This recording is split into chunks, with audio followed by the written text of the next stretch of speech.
Book 15. The Snagron. It was now 2 weeks after the clan had been on their visit to the Glen of Gloom. It was a hot and sunny day in the Glen Macfuzz. Everyone seemed to have forgotten about the monster which Ben had seen creeping out of the darkness of the cave. The hot rays of the midday sun were beating down on the glen, and there was not one cloud in the sky. Every leaf on every tree was a fresh green colour. The River Mac was a deep gleaming blue. Everything in the glen was looking good. The members of the clan were out in the glen. They were as happy as larks. They all felt as if they were on holiday. They looked like a big happy family. Some of the clan were sitting under the trees. Some of them felt drowsy because of the heat. They intended to sleep the afternoon away. Others were not sleepy at all. They just sat together and chatted. Little Don sat by himself. He was daydreaming. His dream was that he was the biggest fuzzbuzz of all. In his daydream, he had just beaten Big Ben in a boxing match. He was grinning to himself and dreaming that one day his wish would be granted. Hilda had too much to do to think about sleeping or daydreaming. She was mixing up some cool orange drinks to give to the little ones. She was going to treat them to a box full of apples and a tray full of cream buns too. They would think that they were having a party. The little ones were playing down by the river. They were having smashing fun. They were larking about, screaming and shouting, and showering each other with sprays of water. Macfuzz the Buzz, who was the leader of the clan, stood by his croft and looked around. He was glad to see that so many of his clan were looking happy. They were all having a good time. But Macfuzz the Buzz had not forgotten about the thing in the cave. He had spent days thinking about it and praying that the monster would not come looking for them. But he didn't mean to stop the fun. He was happy to see that today everyone was in a jolly mood. He looked down towards the river bank, where the little ones were still clowning about. At least they didn't think that the monster was coming to get them. He took one more look around the glen, and then he went back into his house. But Macfuzz the Buzz had not looked as far as the top of the hills. If he had, he would have been very upset. The snagron was up there, peeping down at the clan. She was partly hidden by a mound of green ferns which had sprouted up from the hilltop. Her beady, bloodshot eyes were keenly inspecting the glen. She had come out on a scouting trip, and she was not very happy about what she had found. She could see that the clan were having a good time. They must have stopped thinking about her. This made her feel very angry indeed.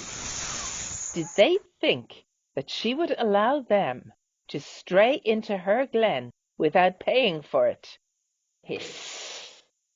Her ugly head was swaying. Her powerful tail was swishing. Her sharp teeth were snapping. Her long, red tongue was darting in and out of her mouth. Her eyes were mean and hard. "You fools!" she hissed. "I will soon put a stop to your fun." Thick jets of yellow mist came shooting from her nostrils. This mist drifted around her like clouds of yellow steam. The snagron began to creep along the ground, keeping her body as flat as she possibly could. She intended to sneak down into the glen without anyone seeing her. The yellow mist drifted downhill with her. At last she came to a little wood. She crept into the shelter of the trees, and then she stopped. She would stay here for a bit and keep a sharp lookout. If she was very lucky, she would be able to waylay one of the clan and ask some questions. Then, when she was ready, she would swoop into the attack. The little fuzzbuzzes were still down by the river. Some of them were playing leapfrog. The rest of them were playing hide and seek. Big Ben was with them. He was in a playful mood. He shut his eyes and started to count. All the little fuzzbuzzes darted off to hide somewhere. Big Ben counted up to 100. Then he stopped. "Coming for you now," he shouted. Then he began to look for them. Before too long he had found them all. They were just getting ready to start again when one of the little ones asked, "Where's Freddie?" Everyone looked around. Little Freddie was missing. He was nowhere to be seen. Come out, wherever you are," shouted Big Ben. But there was no answer. Ben shook his head. "He must have gone back to his house for something to eat," he said. "Come on, let's play for a bit longer." But little Freddie had not gone back to his house. As soon as Big Ben had started counting, he had gone zooming up the hill as fast as he could. He ran up towards the woods. Big Ben would never see him up there. Before Ben had stopped counting, Freddie had darted into the trees. Soon Freddie was straying into the deepest part of the wood.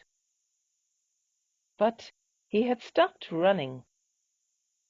It was beginning to get darker, and everything felt creepy. Strands of clammy, wet mist were creeping between the trees and along the ground. Freddie felt a freezing shiver running up and down his back. The yellow mist was streaming all around him. His eyes were smarting, and he could not see where he was going. His head was ringing. It was like drowning in a deep yellow sea. There was a horrid, foul smell. Freddie wanted to be sick. He stopped. He had lost his way. He knew that he would be better staying where he was, but something seemed to be leading him on. A soft growling sound came out of the mist. Freddie went towards it. Suddenly the thick mist parted. With a gasp, Freddie took a step back. Two blood-red eyes were scowling at him. An ugly head on the end of a long arching neck came towering out of the mist. A long red tongue came streaking towards him. The little fuzzbuzz stood rooted to the spot. He could not run away. "Have you come to see me, my little darling?" hissed the snagron. "Have you come to pay me a visit? How sweet of you, my love. I'm so glad that you could come." Freddie's feet were stuck to the ground. His legs felt as wobbly as a jelly. He wanted to run away, but he could not stop himself from looking into her two beady eyes. His flesh was creeping.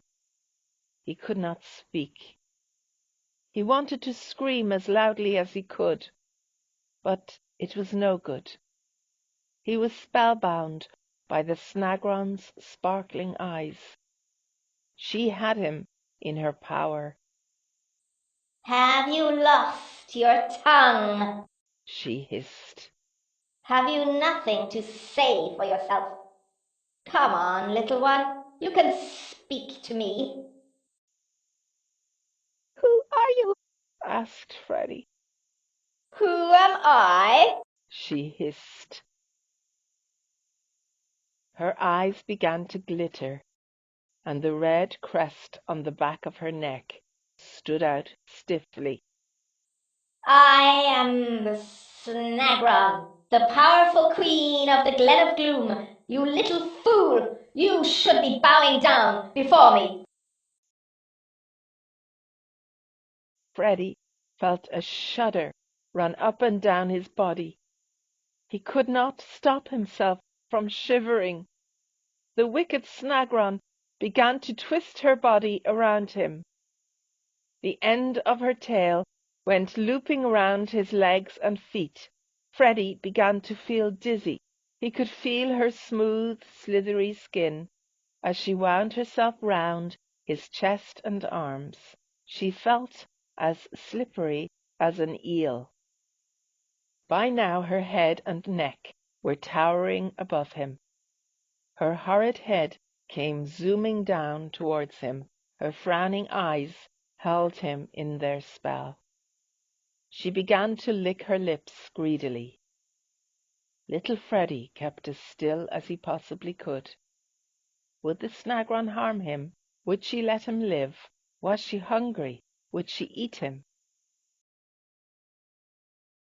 Would she keep him here? Would she allow him to go free? Freddie could hardly stand up. He felt weak and powerless. The blood was pounding in his chest. He shut his eyes and began to pray. Maybe it was all a bad dream.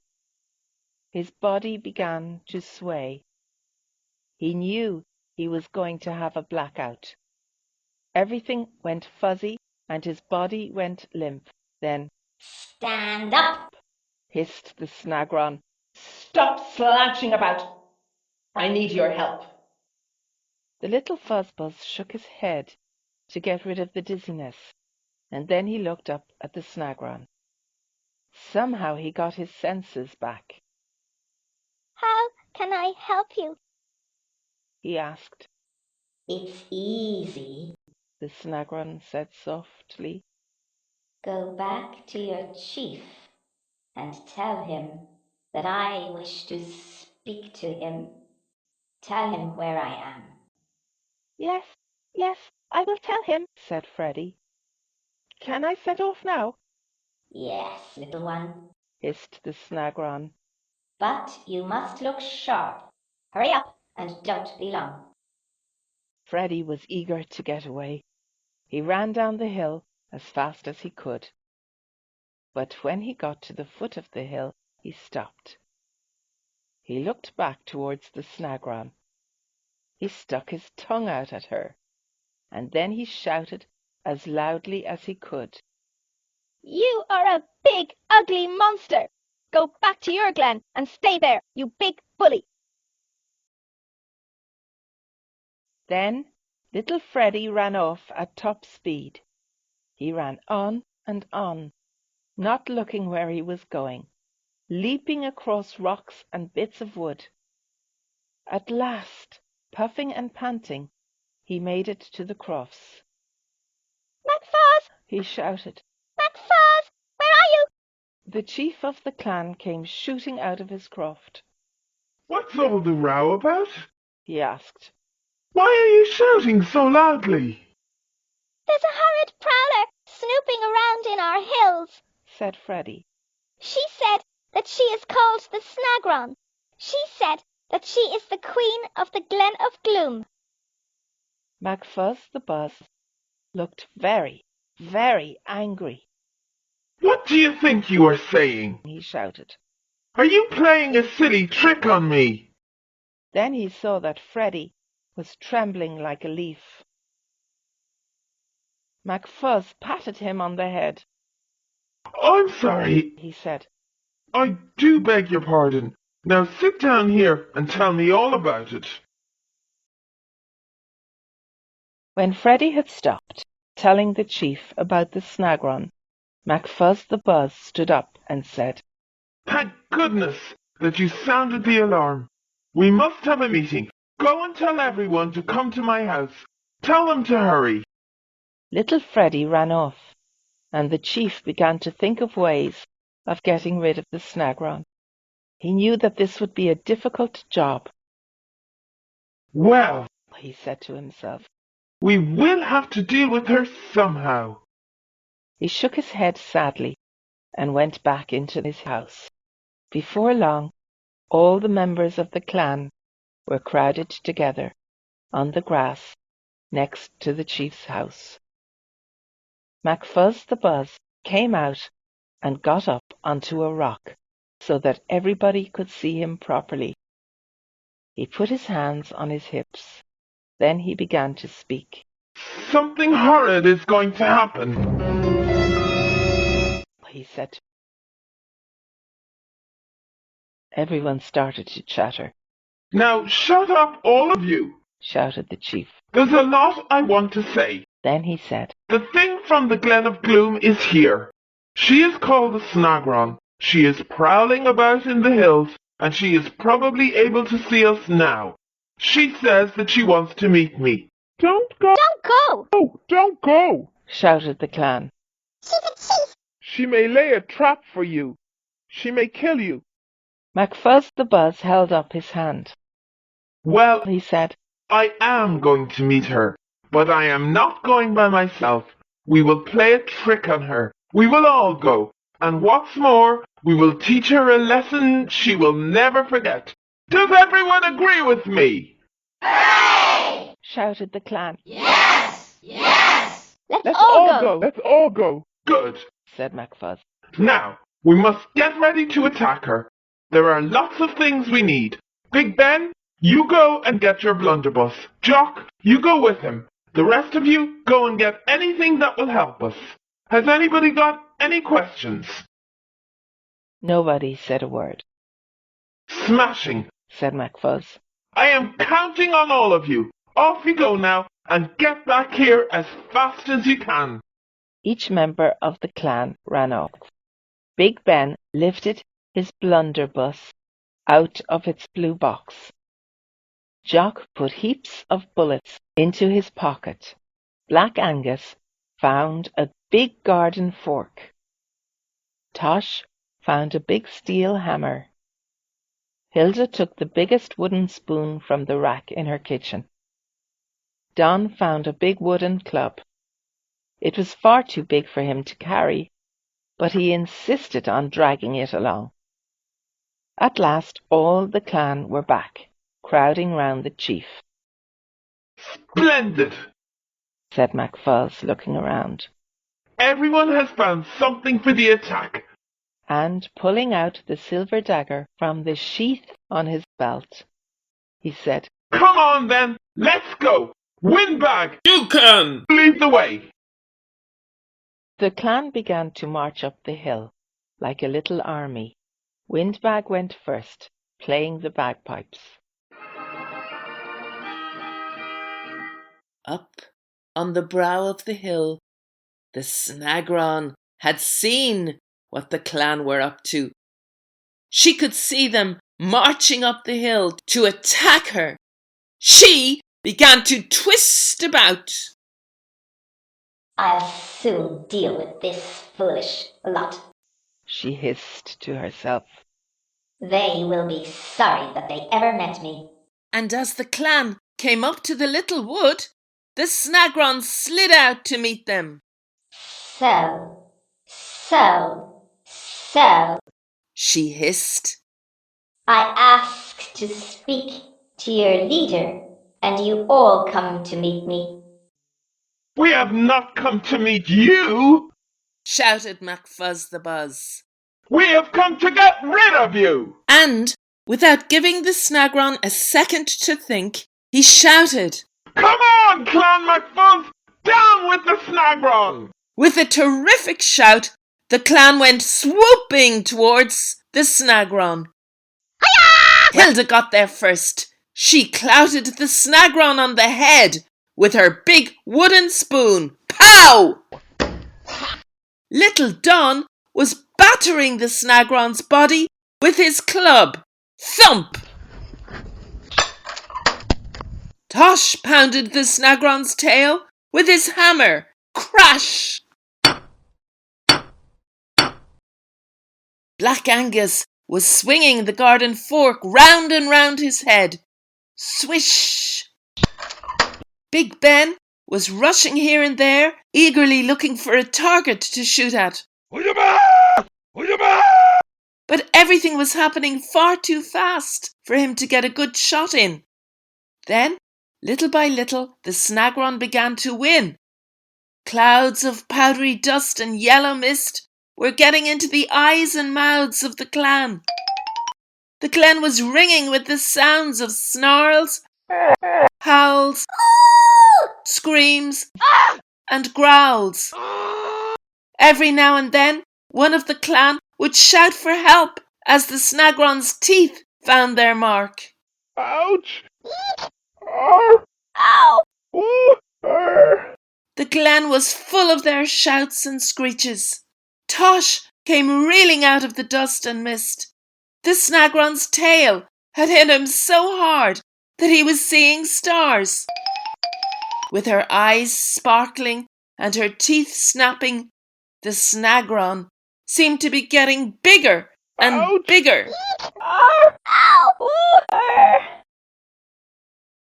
Her head seemed to tower above them all. Her tail was swishing powerfully. Puffs of thick yellow mist came spouting from her nostrils. The members of the clan could not see a thing. One by one, they fell down in a heap.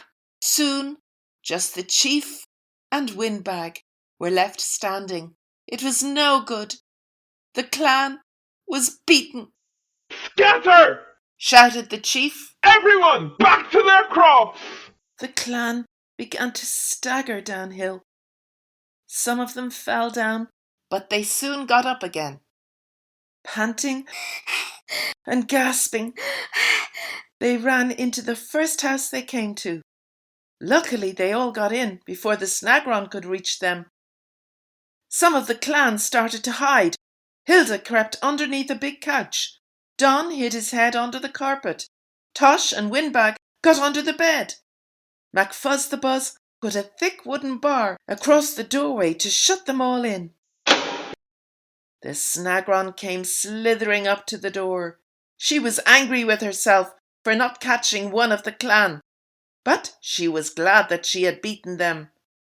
I am the winner! I am the winner! She hissed, and she sounded as proud as a peacock. I beat you all, she went on. You ran away like cowards. I'm so clever. I'm so smart. Nobody can outwit me. You will have to do much better if you want to beat me. I can beat any number of you. I bet I could beat 1,000 of you. I bet I would be able to beat 10,000 of you. Anyway, I beat you all so easily today. Go away, you big bully! Shouted MacFuzz. The snagron lifted up her ugly head and looked at the doorway.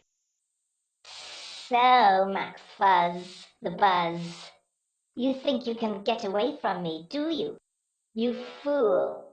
You cannot stay in there forever. Mark my words. It is just a matter of time before I come back again. Then we will see what happens. Yes, indeed we will. Then, hissing and spitting, the snagron made her way back up into the hills. The clan hid in the little yellow and brown house for a long, long time. It was getting dark when at last MacFoz took the bar down from the door. The members of the clan crept out into the glen. They all began to ask questions. Has she gone away for good? Asked Don. She said she would come back again. Said Windbag. What will she do next? Asked Hilda. Nobody could answer her. Far, far away, a dog began to howl. They all started to shiver. As they looked up at the dark, moonless sky, they were all thinking about Hilda's question. What would the snagron do next? Now write. Answer all the questions. Do not forget where to put full stops and capital letters. Question 1. Where were the little ones playing? Question 2. What had Hilda made for them to drink? Question 3. Which member of the clan had not forgotten about the monster? Question 4. Read these words. Ferns, rocks, wood. Now put in the missing word. The snagron was hidden by a mound of at the top of the hill. Question 5. What did Ben play with the little ones? Question 6. Which little fuzzbuzz ran into the woods? Question 7. What was Ben's gun called? Question 8. What part of the snagron did Hilda hit? Question 9. Where did little Don hide? Question 10. Draw the clan attacking the snagron. Draw the monster. Colour it in.